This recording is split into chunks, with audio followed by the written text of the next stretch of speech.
First of all, thank you very much for being on time in this 12th of May in Europe, 13th of May in New Zealand. So we are doing a very long conference.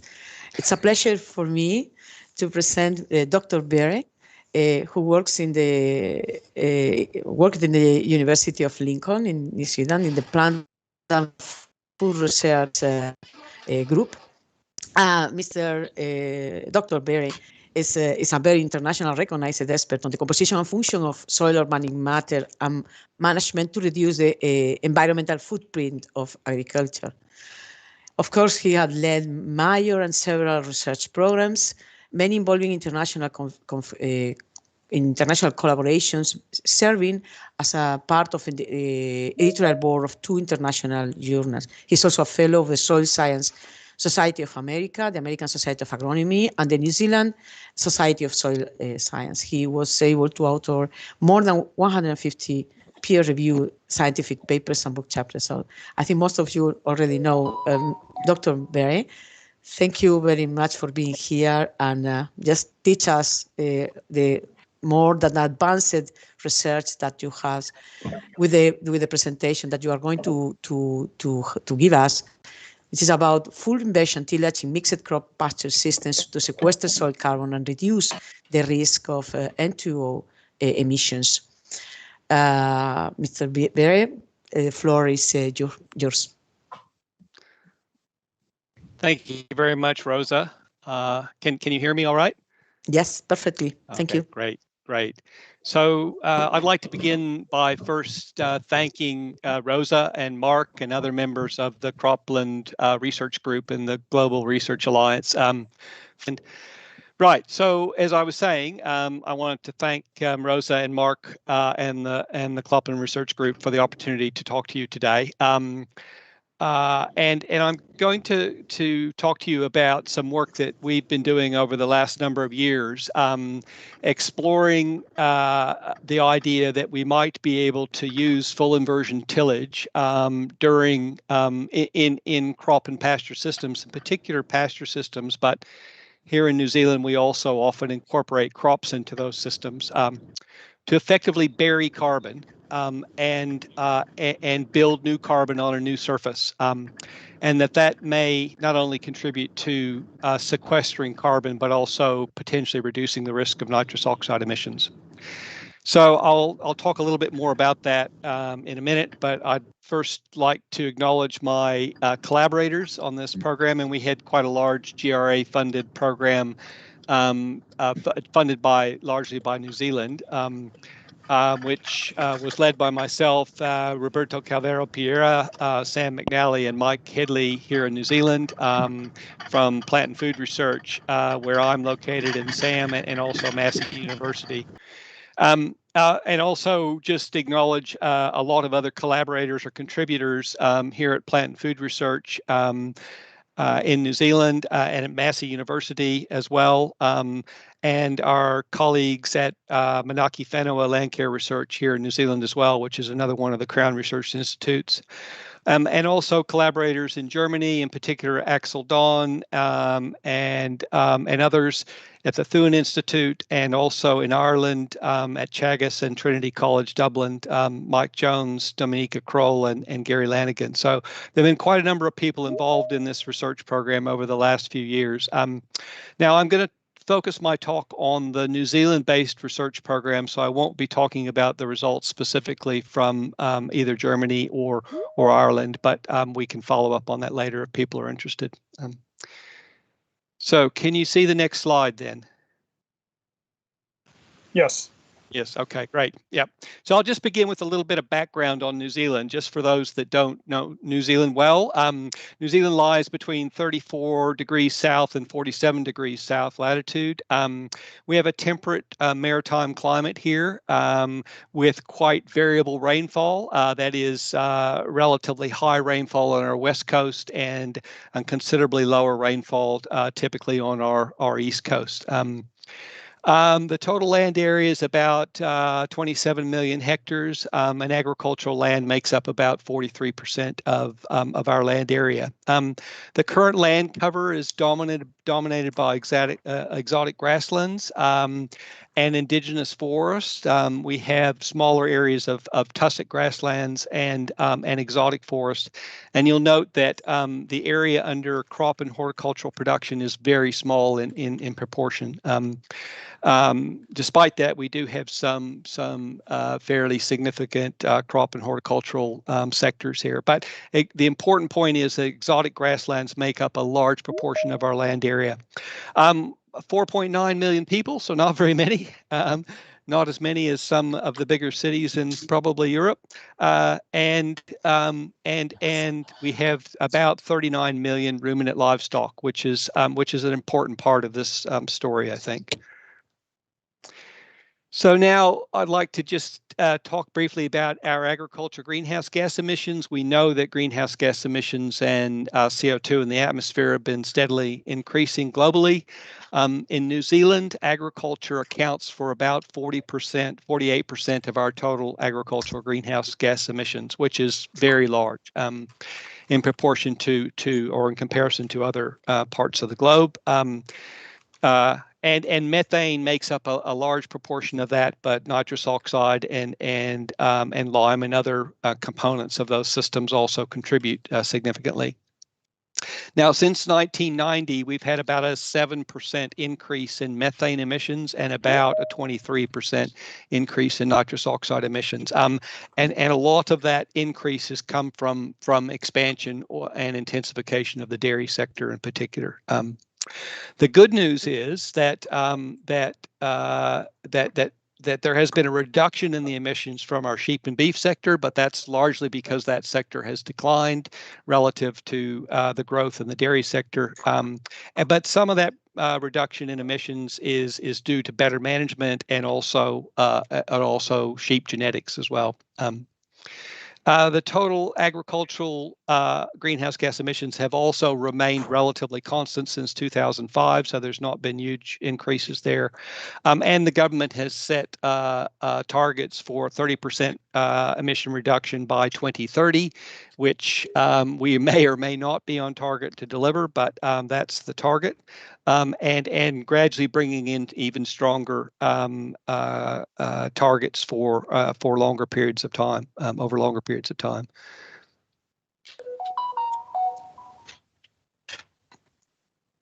Now, sorry, oh, there we go. So, but the big elephant in the room, of course, is soil carbon. And in New Zealand, these figures are probably a little bit out of date, but our best estimates are around about 2,500 megatons of carbon in our soils in New Zealand. That's probably an underestimate. And so we've been asking the question, can we increase soil carbon to offset greenhouse gas emissions in New Zealand? And if so, how? And I think this is an important question here, but also in many other parts of the globe. So is there potential to store more carbon in New Zealand soils? Well, we know from work that's been conducted here that there is some potential to store additional carbon in our pasture soils, the surface of our pasture soils in the top 15 centimeters. But in large part, they seem to be quite close to saturation. That is, they appear to be near to their maximum potential to store carbon. There are exceptions to that, but however, the subsurface soils, those that we class below sort of 15 centimeters, 15 to 30 centimeters and deeper, could store much more carbon. So how could we do this? Well, one way, of course, is to increase the carbon input from roots at depth. But we know that in pasture systems, generally speaking, about 80% of the roots occur in that top 15 centimeters. So finding species that will contribute or input carbon below that depth in significant quantities to build soil carbon is challenging. And there have been a number of studies that have looked at that potential. But the idea that we've been exploring is, can we actually modify the soil profile to effectively create a deeper topsoil? And I'll talk about that in more detail. So the figure there too, I should just point out, shows you the average carbon stocks for each of our major New Zealand soil orders by the vertical stratification of those soil carbon stocks. And so you can see that our allophanic soils, which are andisols, of course, have very high soil carbon stocks, and other ones are all within a similar sort of range on average, but relatively high carbon stocks in general. So on to the idea about full inversion tillage. Now, the idea behind full inversion tillage is to use tillage in particular, deep inversion tillage, as a one-off event during pasture renewal in order to bury carbon-rich topsoil and thereby potentially slowing its decomposition and bring some of the low-carbon subsoil to the surface where there's the potential to store carbon with the vigorous growth of new pasture. And as I said before, this would be done as a one-off event or something that would be perhaps every 30 to 50 years. So we're not talking about regular tillage here, but as a one-off event to bury carbon. The figure there shows you soil carbon stocks, the vertical distribution of soil carbon stocks as an example. The solid line shows you an example of the carbon stocks through the soil profile of a site here in New Zealand. Pre-inversion tillage or prior to inversion tillage. This is a long-term pasture site. And then the dotted line shows you how that distribution has changed with full inversion tillage by burying carbon in that zone between sort of 20 and between say 15 and 30 centimeters. The points are at the midpoint of each depth interval. So what this does effectively is create a gap, what we call a gap in that topsoil where there's the potential to store carbon and bring it back up to the original soil carbon levels pre-inversion. But we also need to understand what happens to that carbon that we bury deeper in the soil profile. So part of our objective has then been to look at not only the potential for this soil carbon sequestration, but also to look at the agronomic benefits and risks of this practice, and also to explore some of the environmental benefits and risks of full inversion tillage. So what are the research questions? Well, does full inversion tillage, pasture renewal, increase soil carbon stocks compared to current practice? What is the evidence so far? And I'll provide some examples from model predictions and published evidence in field trials. Are there agronomic co-benefits or trade-offs? We'll look a little bit at dry matter production, nutrient management, and the costs and returns of this practice. And then explore whether there are environmental co-benefits or trade-offs, and that will include some results on the risk to nitrate leaching, impacts on nitrous oxide emissions, both from urine and fertilizer, and then looking at the combined effects on carbon and nitrous oxide emissions. So. The outline is more or less I've said. We'll begin in part one by talking about soil carbon sequestration potential. Part two, to look at the agronomic and environmental benefits and trade-offs, and part three, N2O emissions and the greenhouse gas offsetting potential. So part one, again, we'll show you some estimates, modeled estimates, and then we'll scale those up at the paddock and national scales, and then look at how that compares to evidence from the literature. So this figure is sort of a theoretical diagram similar to what we saw previously, but emphasizing that on the left-hand side, the figure there shows you the normal vertical stratification of carbon that we often see in pasture systems, much higher concentrations and also stocks near the surface in the top 15 centimeters, and of course declining rapidly with depth. So what happens when we invert? Well, basically the idea is to bury that top 15 centimeters and the organic matter associated with that original surface soil, and bring some of that subsoil, low carbon subsoil, up to the surface. So what is the potential to store carbon in that new surface soil now, and what happens in terms of the decay of that buried carbon? So we began with an exercise to sort of model the potential to sequester soil carbon with full inversion tillage, pasture renewal. And we did this by looking by separating the processes that occur in the two depth layers, the what we call the new topsoil, which was formerly the deeper, or formerly the subsoil, which we've now brought to the surface with full inversion tillage. So the new topsoil, the assumptions that we made in modeling the carbon dynamics in this new topsoil is that the reason that the carbon stocks were low to begin with in the subsurface soil is because of low carbon inputs in that 15 to 30 centimeter zone. And that, of course, new pasture we know does contribute high inputs of fresh carbon into soils, and I previously mentioned that 80% of the roots are concentrated in that zone, and pastures do return large quantities of carbon to the soil.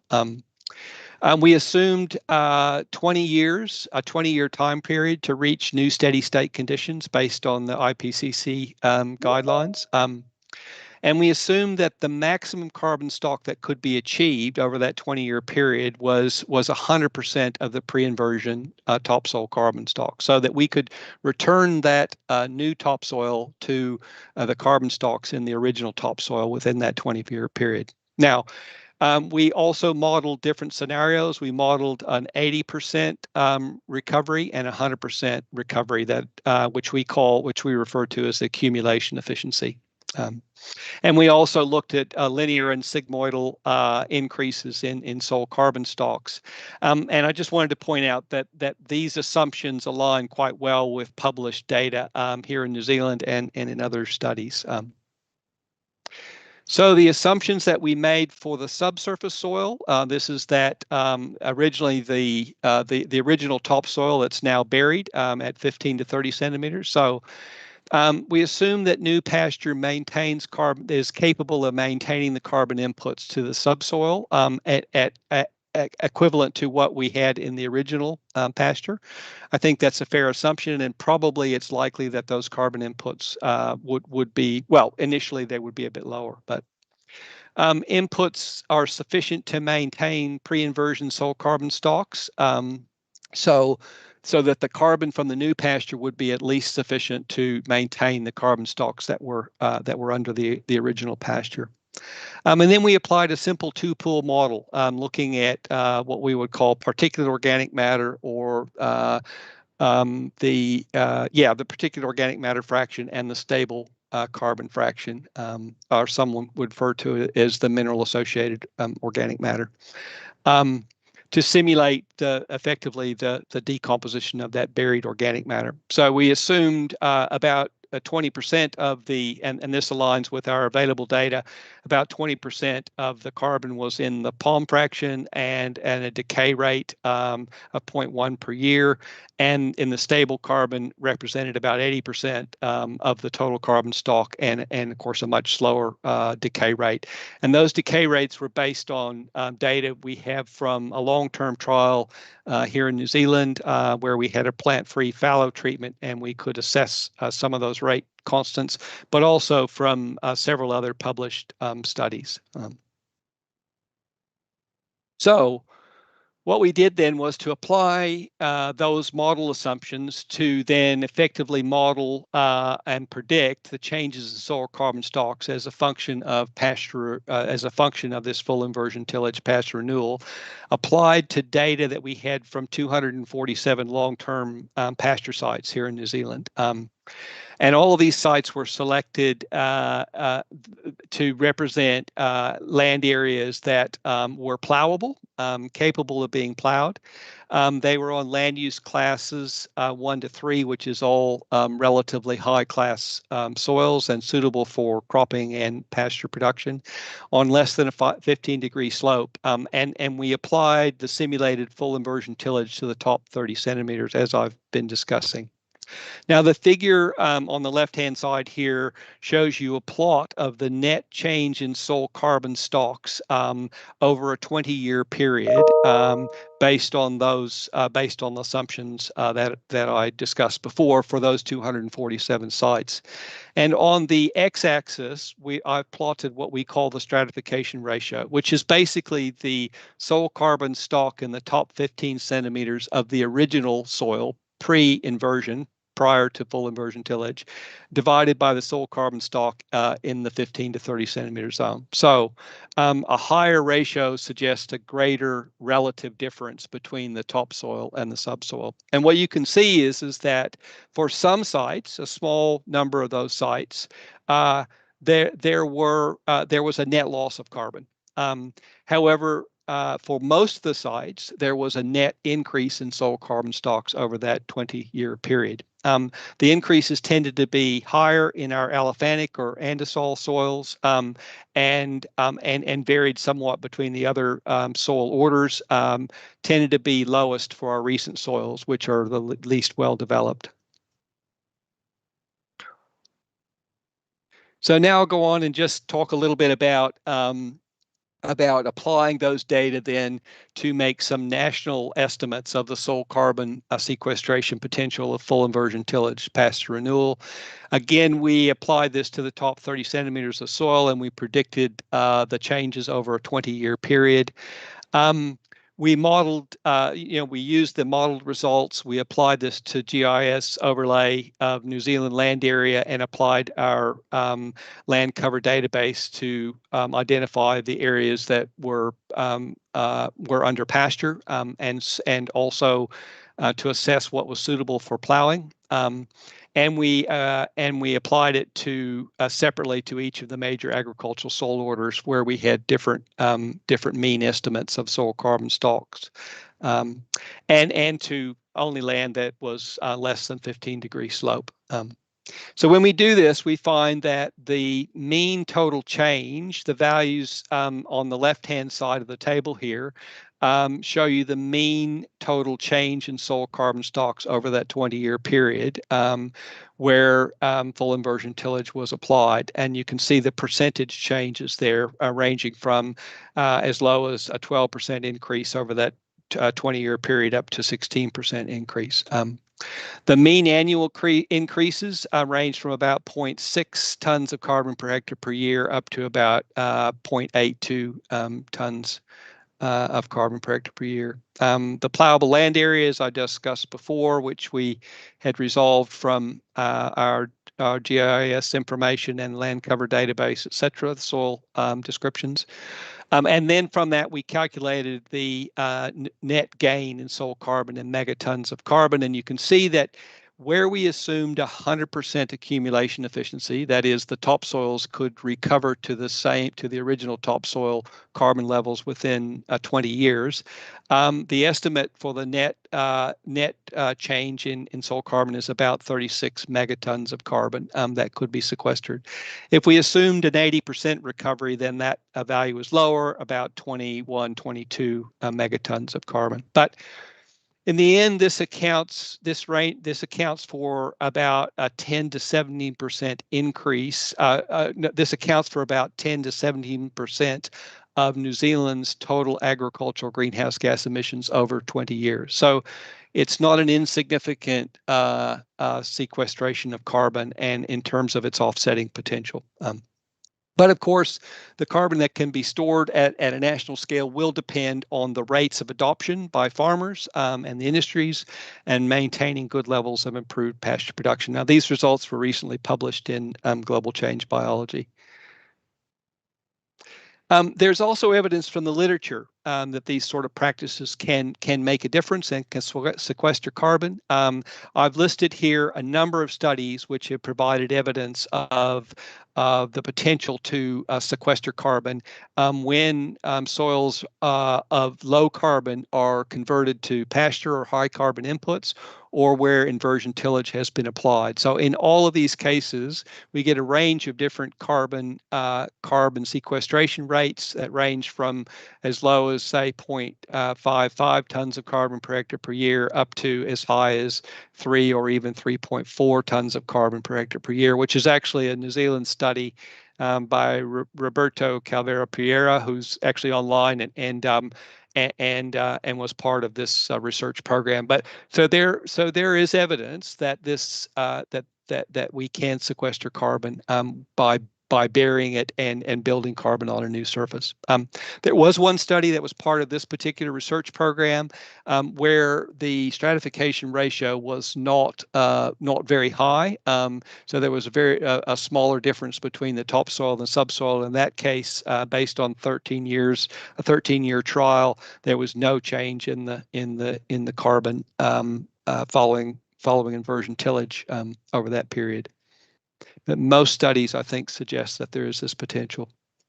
So I'll move on to part 2. I'll present some evidence or some results from field trials that we've run looking at both autumn and spring renewal practices. We'll look at dry matter production and N uptake, the establishment costs and returns, and a little bit of data on soil carbon stock changes so far, but recognizing that the trials that we've run so far have been relatively short term. So I'll begin with sort of a description of work that we've done on the South Island, largely looking at autumn pasture renewal. And in this case, what we do is we start with the long-term ryegrass clover pastures.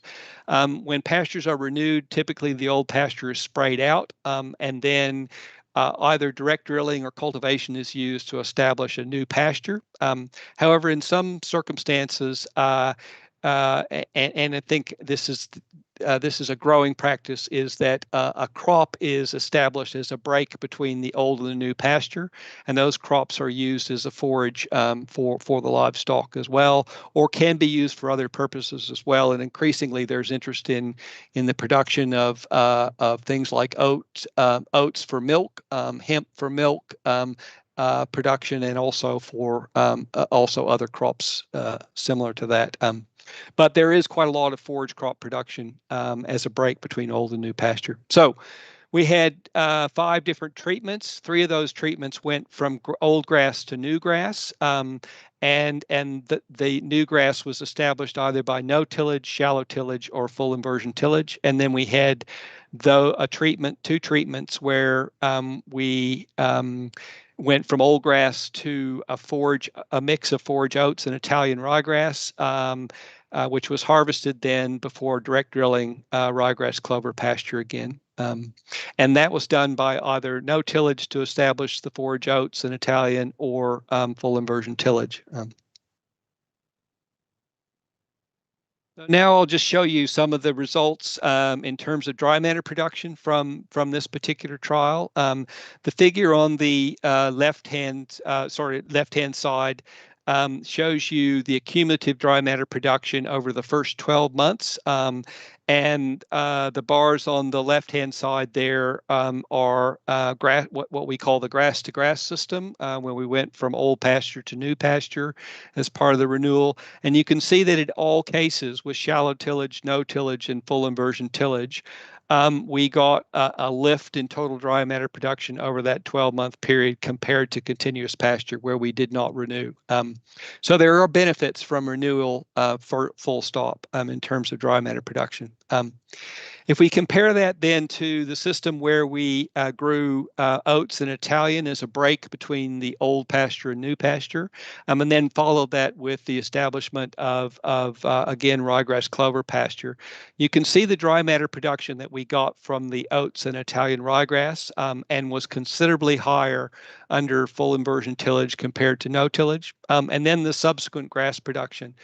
And in this case, in total, there was about 3.3 tons per hectare additional dry matter produced where we used full inversion tillage compared to no tillage to establish those crops, and considerably higher than where we went grass to grass compared to those systems. So by sowing a break crop between the old and the new pasture, we can get a very substantial increase in total dry matter production, and there appear to be benefits of full inversion tillage from that as well. Similar results for the 24-month period. So again, we see here benefits over that period from full inversion tillage in the grass to crop to grass system, where we go through the oats and Italian.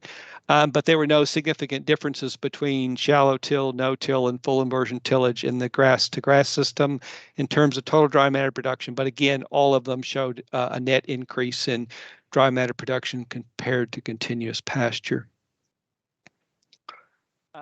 However, there are some issues associated with autumn renewal potentially, and one of those is that because we get a reasonably high amount of rainfall during the winter period, and of course we have less plant use of nitrogen during that period, by burying the organic matter with full inversion tillage, we do increase the rates of decomposition of that buried organic matter, of course, and we do increase the risk of nitrate leaching losses. The figure here shows the mineral N concentrations or content in kilograms of nitrogen per hectare through the soil profile under several different treatments here. You can see that the continuous pasture, no-till renewal, and full inversion tillage pasture renewal, there were the continuous pasture no-till had relatively low mineral N concentrations or stalks through the soil profile. However, where we used full inversion tillage pasture renewal in the grass to grass system, there was a significant bulge of nitrate that accumulated deeper in the soil profile, and this obviously contributes to an increased risk of nitrate leaching losses. However, where we went through the forage crop, where we sowed the Italian and forage oats, that crop was able to mop up or take up a significant amount of that additional nitrogen and reduce that risk quite substantially. The table on the right-hand side shows you the total uptake of nitrogen over about a 9-month period following the following the pasture renewal, and you can see that with full inversion tillage, we actually got a little bit less total nitrogen uptake in the grass to grass system, but where we sowed the Italian and oats, followed by ryegrass clover over that period, full inversion tillage had the highest total uptake of nitrogen in those two crops. So that suggests that they are capable of reducing, taking up that nitrogen and reducing the risk of losses over that winter period. Now, just briefly update you on the soil carbon stock data that we have from this trial. Again, the figure is the same one that you saw previously. And in this case, the table on the right-hand side shows you the soil carbon stock measurements that we made at the outset of the trial prior to full inversion tillage in April 2018, and then the stock measurements that we made at 1 year and 2 years after full inversion tillage. So this is not a long period of time. As I mentioned before, we've estimated the changes or increases in soil carbon stocks over a 20-year period. So you wouldn't necessarily expect to see significant increases in soil carbon stocks over this period. And indeed, that's what we're seeing here. There was a suggestion of a slight increase under full inversion tillage, but largely there's no significant differences in the soil carbon stocks with time or between treatments over that period. Now, this figure just shows you some results that we have where we've estimated the cost and returns from full inversion tillage pasture renewal over a 24-month period. We calculated the establishment costs for full inversion tillage, accounting for the additional cost associated with deep plowing. We looked at included the total dry matter production and calculated the value of the dry matter produced under each of those systems, and then the total feed value minus the cost. And you can see that there's no significant differences between the continuous pasture no-till and full inversion tillage in the grass to grass systems. However, at the bottom of the table, you can see that where we went through the oats and Italian crop, and we produced significantly more dry matter under full inversion tillage, there was a significant benefit and significantly better returns from that particular system. So the point from this, I think, is that the costs are not large of full inversion tillage, and it pays for itself relatively quickly, and in some cases may even lead to some economic benefits in terms of return for the dry matter produced. Now I'll move on to talk about the spring pasture renewal systems. And this example shows you the design of trials that we had at 2 sites in the North Island, where we went grass to grass. So there was a break crop, but this was all established in the spring. So the crop was sown in the spring and used for grazing in the late summer, and then the new pasture was established after that crop was removed by grazing. At 2 sites on the North Island, one on a palic soil and one on a palic soil, which is an alpha soil, and another on an alephanic soil, an andosol. So again, this is the design. We don't have, in this case, everything. Well, we started with the long-term pasture. It was sprayed out, and then the crop was established. The summer crop, which is brassica, summer brassica or turnips, was established with either full inversion tillage, shallow tillage, or no tillage. And then once that crop was removed, grazed, then we established the new pasture, which was a ryegrass clover pasture in the following autumn. And again, we've got the three tillage treatments there compared to continuous pasture. The measurements made at the 2 trials, there were slightly different fertilizer treatments in each case. At one site, there were no differences, or no additional fertilizer was applied on the alephanic soil. But in the case of the palic soil, based on soil test results, we did apply some additional phosphorus and potassium to the full inversion tillage because we had buried some of that soil fertility. We measured soil carbon stocks as baseline at forage crop harvest, and then at a 2 or 3 years post full inversion tillage. And we looked at the agronomic performance in both the crop and pasture phases. So this figure just shows you the change in the soil carbon stocks at those 2 trial sites. You can see the vertical distribution of soil carbon stocks at baseline on the left-hand side of the slide, and then the soil carbon stock changes 5 months after tillage and at the harvest of the forage crop. So you can see that we have been successful in burying that carbon in the full inversion tillage treatment, and more of that carbon is deeper now in the soil profile. We've created that gap and successfully buried carbon. The figures or photographs on the right-hand side show you evidence of that organic matter buried in the soil profile, creating that gap under full inversion tillage compared to the baseline situation.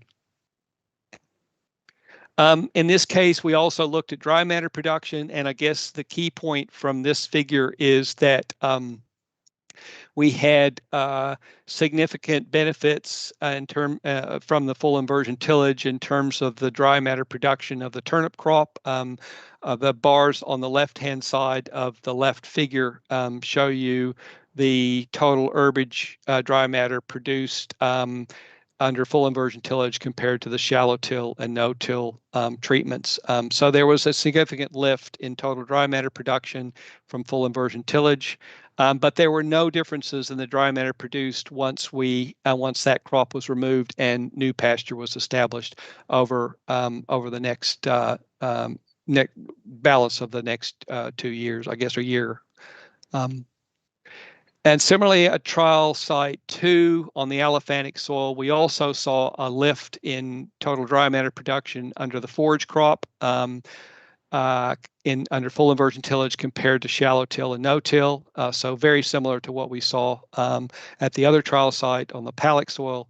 But again, there was no differences in the dry matter produced under pasture after the crop was removed. Also want to point out that there were some differences in the nutrient content of the herbage removed. Again, the full inversion tillage removed more N, P, K, and S and sulfur compared to shallow till and no till, and that's consistent with the differences in dry matter production.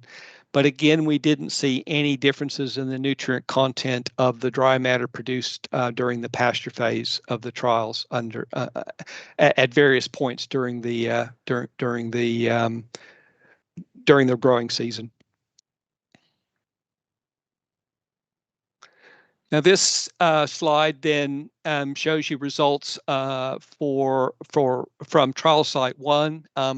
At this particular site, we had large plots which were hydrologically isolated, which allowed Roberto and Mike Headley to measure the leaching losses, the drainage and the leaching losses from the individual treatments. And in this case, we can see that the leaching losses from the no-till pasture renewal going through in the crop phase and the pasture phase were higher, tended to be higher than under shallow tillage renewal, and the lowest under full inversion tillage. So presumably because we get greater dry matter production, greater nitrogen uptake, the crop is able to reduce the risk of nitrate leaching losses over that spring and spring-summer period, if you will. And there were also differences in the pasture phase as well, with slightly lower leaching losses or lower leaching losses under the full inversion tillage compared to no-till, shallow-till renewal systems. You can see that in terms of drainage, there were no significant differences in the total drainage, although the estimates suggest that drainage was a little bit lower under full inversion tillage, perhaps due to greater crop water use. But the end leaching losses over the total period were significantly lower under full inversion tillage compared to shallow till and no till. And what about soil carbon stocks? Well, this figure just shows you the change in the vertical distribution of those carbon stocks for trial site 1. And I think the punchline really is that there are no significant differences in the soil carbon stocks after 3 years following full inversion tillage. There was a hint that, again, the carbon stocks were slightly higher under full inversion tillage compared to no-till and shallow till over that over the entire soil profile. But these differences were not significant at this point. Again, we wouldn't necessarily expect to see large increases in soil carbon stocks or even measurable increases in soil carbon stocks over this relatively short period of time. So now we'll move on to part 3 of the presentation, and I'll talk about nitrous oxide emissions during pasture establishment, some work on emission factors, and then the potential on-farm N2O and CO2 reductions from the practices and some conclusions.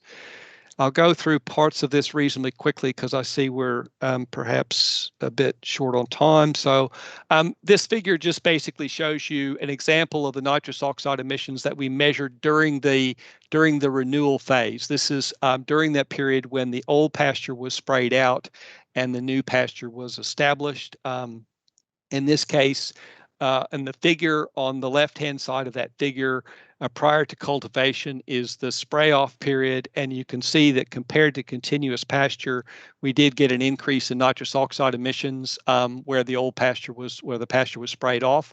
This is due to nitrogen mineralization and accumulation of N, and that's common practice. We often see that. Overall, there were no significant differences in the nitrous oxide emissions, both pre and post cultivation and establishment of the new pasture over a period of several months. But as I said before, there was a total increase in nitrous oxide emissions under both pasture renewal systems compared to continuous pasture. And this again is, I think, largely due to less the accumulation of nitrogen during the spray-off period, which is about 6 weeks, and of course lower nitrogen use during that early establishment period. So then we also ran some emission factor experiments looking at to derive emission factors for urea and urine. And we overlaid these experiments on top of our existing pasture renewal treatments at the trial sites. So we did this at Lincoln and in the North Island at Massey University, the two Pallick soils. We looked at emissions, quantifying the emissions from both urine and urea during the winter-spring period of 2018 and 2019. And we compared the full inversion tillage pasture renewal to no-till and then continuous pasture treatments. The nitrogen treatments were urea applied at 50 kgs of N per hectare, synthetic urine applied at 600 kgs of N per hectare, which is about consistent with the concentrations in a urine patch from sheep or, well, from cows in particular, and a control where no nitrogen was applied. And these were based on chamber measurements where we monitored and where we made measurements both before and after rainfall events, and measured emissions against background levels. So very quickly, just to summarize, I'm only going to show you the results now from the urine emission factor 3 experiments. There were the emissions from fertilizer nitrogen were relatively low, and there were no consistent differences in the emission factors for urea under the various treatments. The biggest emissions come from urine, from livestock urine, and this figure here shows you the nitrous oxide emission oxide fluxes that were measured under following applications of urine. Under the no-till pasture renewal system, the continuous pasture, and the full inversion tillage pasture renewal system. And you can see that the emissions from the full inversion tillage system from urine were considerably lower than the other two. And if we look then at the results for the two trial sites and in each of 2 years, the emission factors calculated for full inversion tillage were significantly lower at the Massey site in both years than the continuous pasture and no-till renewal, and were significantly lower at the Canterbury or Lincoln site on the South Island in 2018, but not significantly lower in 2019. So there is evidence that full inversion tillage may also contribute to a net reduction in nitrous oxide emissions from urine, at least over the first 1 to 2 years following renewal. Fill this in. Now we've also done some modeling to look at the total combined emission reductions. I'm not going to go through this slide in detail at the moment, but what we've done is used the models that we use here to estimate emissions from different production systems. We modeled the results from the trial site 1, excuse me, under dairy production, and as a start, we then also modeled the changes in soil carbon stocks as we saw before, with similar outcomes over a 20-year, well, actually over a 100-year period in this case, at different depths in the soil profile. And we found from this, which was quite similar to the earlier modeling result, that the peak in soil carbon stocks was around about the 23-year mark following full inversion tillage. And then after that, there seems to be, as the topsoil reaches a new equilibrium level, then the buried carbon continues to decay over time, and gradually that carbon stock declines over time. At the peak, there was, in this particular example, there was a 9.2 ton of carbon per hectare difference between permanent pasture or continuous pasture and pasture renewed with full inversion tillage. So a significant gain over that period, but some of that gain is lost over longer periods of time. So what accounts for the rate of buried carbon decay. What are the key mechanisms? We don't really understand this. Is it restricting oxygen supply? Is it about temperature and soil water variability? Or perhaps about decoupling the buried carbon from priming effects of roots inputs deeper in the soil profile. We have a paper that has now been submitted to Soil Biology and Biochemistry, which has looked at this from a modeling perspective, and largely we've concluded at this stage that there seems to be evidence that decoupling the carbon from the priming effects of roots at the surface may be an important mechanism, but this needs a lot further investigation. So from this, then we modeled for the whole farm the carbon sequestered if 10% of the farm was renewed each year. And you can see that over a period of 10 years, there's a 4.5 ton carbon per hectare net gain under full inversion tillage compared to no-till pasture renewal. And when we looked then, of course, separately at the nitrous oxide emissions, the table at the top shows you the nitrous oxide emissions and CO2 equivalents from the excreta, the urine and dung in the paddock, effluent, nitrogen fertilizer, crops, and indirect emissions associated with nitrate leaching or indirect emissions, including the nitrate leaching component there. So then I won't go through the details here, but we used the results in terms of carbon sequestration and the nitrous oxide emission reductions that we measured and I reported to you previously in order to estimate the changes. In this case, I'm referring only to the nitrous oxide emissions associated with directly from urine and with the increased risk of nitrate leaching in some cases or reduction. And for the nitrous oxide, we found that there was, with full inversion tillage over a 10-year period, there was a potential 24% reduction in total nitrous oxide emissions in terms of kilograms of CO2 equivalents per hectare. So then if we combine the effects of N2O and CO2, and we look at then the modeled estimates of the greenhouse gas emissions from CO2 and N2O under no-till pasture renewal, what would be the conventional practice. We estimated that over that sort of a 10-year period, there would be about 34.5 tons of CO2 equivalents per hectare emitted. That's from the combined CO2 and N2O emissions. However, if we compare that to full inversion tillage, we find that over that 10-year time frame, that because of the net storage of soil carbon and the reduction in N2O emissions, that the total net emissions from full inversion tillage are only about 15 tons of CO2 equivalents per hectare, which is a 54% reduction over that period, which is quite significant. Now, it is important to point out that this does not include methane, and of course, methane is a significant source of the net emissions. But it does show the potential to I think significantly reduce our greenhouse gas emissions. Finally, I'll just finish with a few conclusions. The pasture renewal we've seen can increase soil carbon stocks. The best evidence suggests from both measurements and modeling it's somewhere between 0.6 as perhaps even as high as 3 tons of carbon per hectare per year, which is exceptionally high.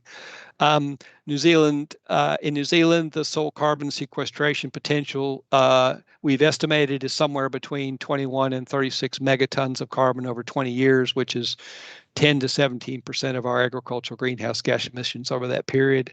But clearly longer-term trials are needed to verify these results. And I think we need to focus much more on understanding the mechanisms, in particular, the mechanisms that underpin the suggestion that carbon decay, the buried carbon decays at a significantly lower rate, and that may be an important part of the sequestration potential. We've shown that the cost of full inversion tillage renewal is easily offset by the improved pasture production. We get greater dry matter production, greater returns, but how long do these benefits persist? We don't know yet. There is an increased risk of nitrate leaching losses from autumn renewal systems, especially where we go grass to grass, but this can be reduced by the sowing of a break crop between the old and new pasture. And in the spring renewal systems, there's actually evidence that we can reduce the risk of nitrate leaching losses, which is another significant benefit. And also in relation to greenhouse gas emissions, we've seen that full inversion tillage can reduce nitrous oxide emissions during pasture establishment. I didn't talk in detail about this. We have done some further work which has shown that because we use full inversion tillage, we can move from the old grass to the new grass by avoiding the spray off period, and therefore reduce that period of high nitrous oxide emissions while there's no pasture production. So there is potential to reduce the emissions from that period, as well as from livestock urine in particular. And there we saw somewhere between a 30 and 60% reduction in nitrous oxide emissions compared to no-till or continuous pasture. And we've seen that overall, when we combine the effects, that there can be a significant reduction in the accumulated CO2 and N2O emissions from full inversion tillage. We've for New Zealand conditions, which address, which soils are most suitable, the tillage practices to use, the details of the tillage practices, nutrient management, and the benefits and trade-offs with autumn versus spring renewal. But again, we don't know how long the benefits persist. And this was part of an earlier presentation I did where we also outlined some of the outputs and from the work, but we published a number of papers already, and others are in preparation. So with that, I'll finish and just thank Rosa, Mark, and others in the CRG for the invitation to talk to you. Happy to answer any questions if there's still time. Thank you, Mike. Just fantastic. I don't know how others feel, but I feel like we had like 3 real substantial talks in one presentation. So this is great. I'm sure there's some questions. We have one, and just I posted in the chat. If you have questions for Dr. Beare, feel free to post them in the chat, or if you want to use the sort of the virtual raise hand feature at the top of the bar, please do, and we'll do our best to take those questions in order. So we do have a question from Michelle Cavagelli, and I'll have Michelle, if he wants to unmute, he can ask directly. Michelle?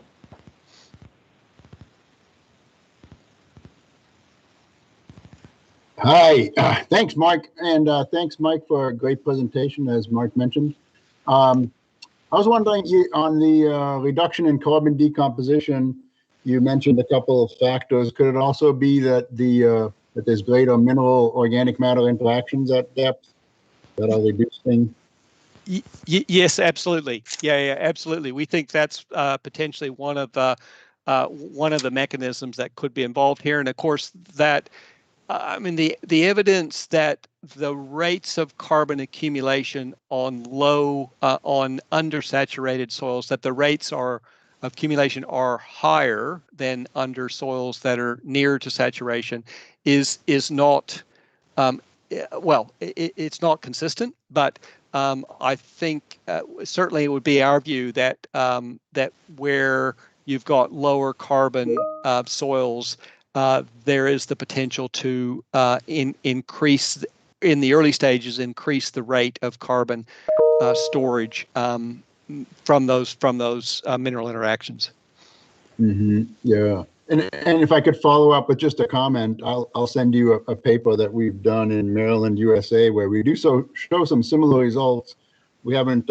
It's kind of preliminary results, but I'll send that to you, where we have seen increases in carbon with not as deep a tillage as you're doing. It's more like 20 centimeter deep, and it's confounded a bit by cropping systems, but we definitely get more carbon in the profile in a tilled organic system in this case than in a no-till conventional system. Right. I'd be very interested in that. Thank you. Good. Thank you. Yep. Cheers. Thanks, Michelle. And again, if you have a question for Dr. Beare, if you can post in the chat box. Oh, here they come. Okay, good. So Sharonda has a question about the mechanism driving N2O emissions. Sharonda, if you want to unmute, I'll let you ask that question direct. Okay, hi Mike. Thank you for the inspiring presentation. I just had a question. In your results on the N2O emissions, you showed that there was a reduction in emissions with the FIT. What do you think would be driving that reduction? Yep. So we think it's probably a combination of at least a couple of factors. One is these emissions are, of course, are coming from urine that's been applied to the soil surface, which is the where most of those emissions come from, and so that new surface soil under full inversion tillage has a lower bulk density. It drains water a bit more than under continuous pasture or direct drilling scenarios. So it doesn't stay as wet. And also, of course, that soil, which is now the former subsoil, new surface soil, has a lower carbon content. So I think it is less anoxic conditions, and we've done quite a bit of soil physical measurements on those soils, and indeed there are differences in the pore size distribution, obviously the diffusivity in those surface soils, and also the carbon, the availability of labile carbon. So the combination of less anoxic and less labile carbon, we think, is contributing to the reduction in nitrous oxide emissions. Okay, thank you very much. Great question. Mike, I'm not seeing any other questions in the chat box. Maybe I'll just pause just a bit, and if I mind taking one from myself. Sure. You know, in central U.S., we're challenged also with a near surface acidification issue. I'm kind of curious, in your systems, are you challenged with that same issue, and is there a mitigation effect through the bearing, through the FIT treatment on that particular factor? Yeah, that's a good question. So in general, no, we're not.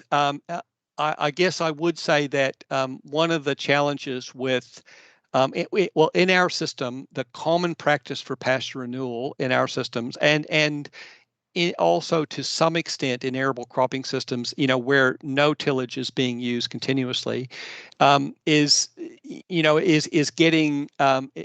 using lime to adjust the pH in those soils. And of course, if you're not cultivating those soils, you have less potential to actually incorporate that deeper in the soil profile. So that's a restriction.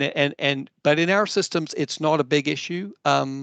What we do see, however, is that we do have other concerns. One of those is we use quite a bit of superphosphate fertilizer here, and that superphosphate tends to can have reasonably high cadmium levels, at least historically, and that cadmium can accumulate in the surface soils and restrict the use of those soils for some forms of production. So full inversion tillage may have the potential to bury some of that cadmium, and therefore reduce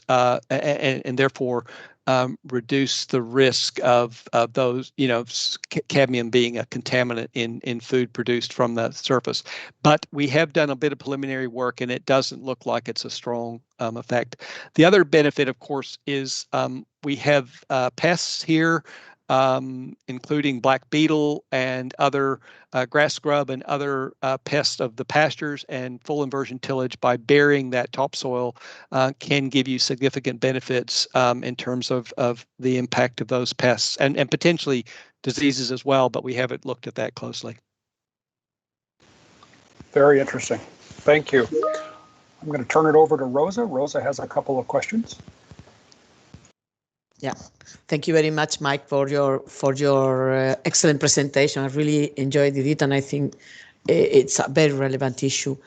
I have some specific and a more global question. The specific one, what would be the rule of clover percentage on the pasture to reduce all organic carbon due to, and the link it has to the reduction of soil organic carbon due to because clover has a low carbon nitrogen value within the soil and increased nitrate leaching. Meaning, my question is, could we with FIT? It's a technique that should be better used in grassland monocrops or permanent grasslands with low clover or legume or a low level of legumes. This is my first question. And the second question, No, go ahead. The second question is, from a practical point of view and thinking at country level, do you think, because we have a meeting, a webinar recently with Mo from Japan, and she presented the biochar, and even, Japan is including this technique as part of the declaration of the global carbon balance of Japan. How do you see the FIT from a practical point of view? About the uptake from countries. Thank you. Thank you very much. Okay, so I'll address your first question first. So clover, so ryegrass clover pastures are the dominant pastures in New Zealand, and I guess we have gradually moved to much more intensive pastoral systems, and in those cases, more nitrogen fertilizer is applied. Often in those cases, even though clover is in the mix with those pastures, what we find is the clover at where there are high inputs of nitrogen fertilizer, the clover gradually dies out of those pastures. So there's not as much clover in those swards as there is in the in more traditional systems. But I think there is certainly a strong move back to reducing reliance on nitrogen fertilizers, synthetic nitrogen fertilizers, and more on the use of clover fixed nitrogen. I would say in full inversion tillage systems, I don't necessarily think that clover will contribute substantially more to increasing the risk of N losses from that practice. And in fact, it may be important, may be beneficial in terms of providing additional fixed nitrogen at the soil surface in order to support rapid establishment of the new pastures. So I would have thought it's probably a net benefit. It, of course, does contribute nitrogen, and the old pasture that's buried, some of that nitrogen, a significant amount of that nitrogen may have come from clover fixed in. But I don't see that as a negative. Probably more beneficial in terms of how vigorous that new pasture establishes, and therefore, and because we know that nitrogen input is also going to be important to actually the stoichiometric balance of organic matter accumulation in those topsoils. Thanks a lot. Thanks. Yeah. That's a lot. The other question, I guess, was around the global applications, wasn't it? Is that right, Rosa? Yeah. So yeah. So there, I guess New Zealand is obviously unique in some ways because of our continuous graze pasture systems here. There are quite a lot of similarities to production systems in Ireland, in other parts of the world as well, but it's certainly not. Open graze pasture systems is not such a common practice globally. However, there are lots of grasslands around the world, and those grasslands don't necessarily have to be grazed in order to perhaps have benefits from full inversion tillage where carbon is buried. And if we can slow the decomposition of that buried carbon and build new carbon on the new surface, then there could still be net benefits in terms of carbon sequestration across grassland systems globally. And possibly, and something that I think is probably a sensitive topic, but I can imagine that there could be scenarios where no-till practices have been used continuously under arable cropping to build carbon, where a one-off application of full inversion tillage to bury that accumulated topsoil carbon and build carbon on a new surface might have benefits in terms of carbon sequestration in the longer term. But that is not something that I know has been properly sort of tested. So, but I think there is the potential there, provided that the production levels following full inversion tillage are high enough where that there are large carbon returns to the new surface. I think Mark or others might have some comments on that as well. Thank you very much.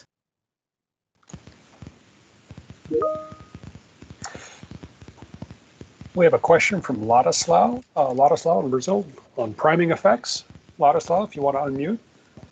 Yes, thank you, Mark. Congratulations, Mike, for your presentation. I appreciate it very much. Thank you.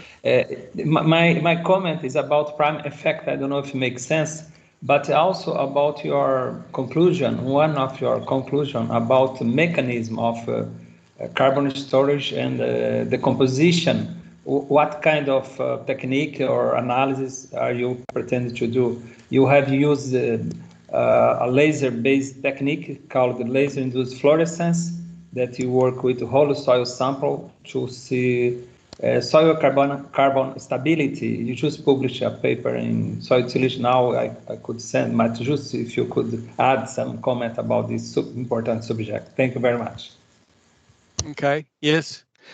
So if I understood correctly, your question was around, what sort of, how would we explore those mechanisms and what sort of techniques might we use? Is that correct? Yes, correct. Yeah. Thank you. Yeah. So we have done, there are other elements of work that we've done in this research program, which have started to explore some of the mechanisms that might explain the hypothesized slower rates of decomposition of buried carbon and the rates of carbon accumulation on new surfaces. Our colleagues in Ireland have done some C13 labeling experiments where they have found evidence that there's a change in the source of the respired carbon from that organic matter that's been buried. And a suggestion that or an indication that the rates of that buried carbon are indeed lower. We also have some evidence from our own C13 labeling experiments here in New Zealand, which suggests that that's the case, but they're not comprehensive enough, really. And I guess, and as I said before, then our colleague Mikko Kirschbaum at Manaki Fenno has also done some modeling work, which suggests that the mechanism that probably most likely explains a slower rate of decomposition is again this idea that that we may be effectively decoupling that buried carbon from the priming effects of the actively growing roots at the surface, and that may effectively ultimately slow the decomposition of that carbon. So it is something that I think we want to use tracer techniques and so forth in order to see if we can provide further evidence of that that effect. But there may be other approaches as well that would be worth exploring.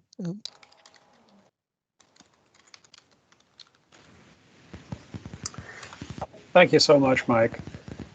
I'm just looking at the chat box. Things have slowed down a little bit. I guess just as a follow-up for all of the excellent work you've done, you indicated that you had nearly 30 publications of sorts that are associated with this project.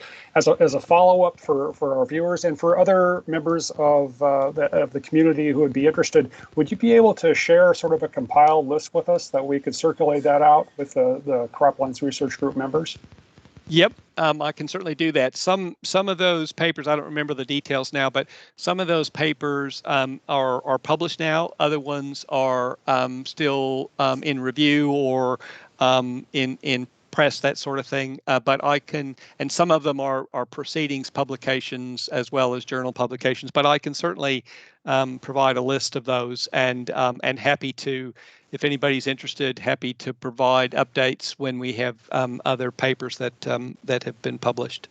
Oh, that'd be fantastic. Even even to see the ones that are currently been published, just to pique people's interest, it's certainly just a fantastic, well done project. We've just got a lot of it's a very rich set of a data set for this particular practice. So, again, looking in the chat books, not seeing anything else. So I think what I'll do now, I thank you from myself, Mike, for a fantastic presentation. I'll turn it over to my GRA co-chairs of the Croplands Research Group, Rosa and Ladislao. Thank you, Mark.